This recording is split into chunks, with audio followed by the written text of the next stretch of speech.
ভোটের আগে বড় সিদ্ধান্ত নিয়ে নিল কেন্দ্র তদন্তকারী সংস্থা এনফোর্সমেন্ট ডিরেক্টরেট অর্থাৎ ইডি। ভোটের আগে যখন তখন কি জিজ্ঞাসাবাদের জন্য কোনো নেতা বা প্রভাবশালীকে ডেকে পাঠাবে ইডি?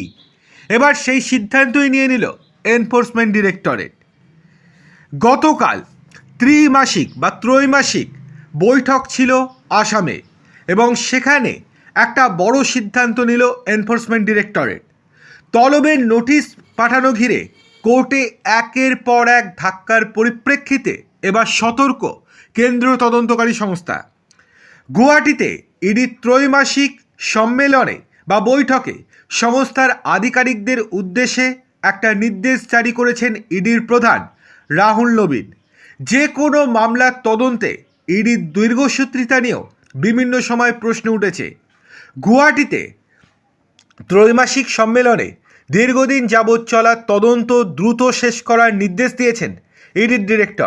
তার স্পষ্ট নির্দেশ, 2025-26 অর্থবর্ষের মোট 500টি তদন্তাধীন কেস সুনির্দিষ্ট সময়ের মধ্যে শেষ করতেই হবে ইডিকে।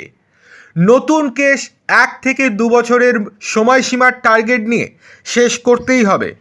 ত্রৈমাসিক সম্মেলনে স্বীকার করা হয়েছে, ইডির তদন্তাধীন মামলা দীর্ঘদিন যাবৎ নিষ্পত্তি না হওয়া সংস্থার ইমেজের জন্য বড় চ্যালেঞ্জ। প্রসঙ্গত, এই ইস্যুকে কাজে লাগিয়ে একাধিক হেভিওয়েট নেতা জামিনও পেয়ে গিয়েছেন। এই নিয়ে একাধিক কোর্টেও প্রশ্নের মুখে পড়তে হয়েছে ইডিকে। এক্ষেত্রে যে কোনো মামলায় স্থানীয় পুলিশের অসহযোগিতা, নিজেদের আধিকারিকের অভাব, পরিকাঠামোগত সীমাবদ্ধতা ইডির দৈনন্দিন কাজে অন্যতম বড় চ্যালেঞ্জ হিসেবে চিহ্নিত করা হয়েছে।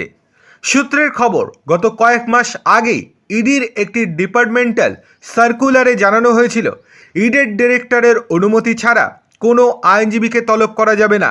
এখন প্রশ্ন উঠেছে এই বৈঠকে, ভোটের আগে কি জিজ্ঞাসাবাদের জন্য কোনো প্রভাবশালী বা কোনো বড় নেতাকে ডাকা যাবে?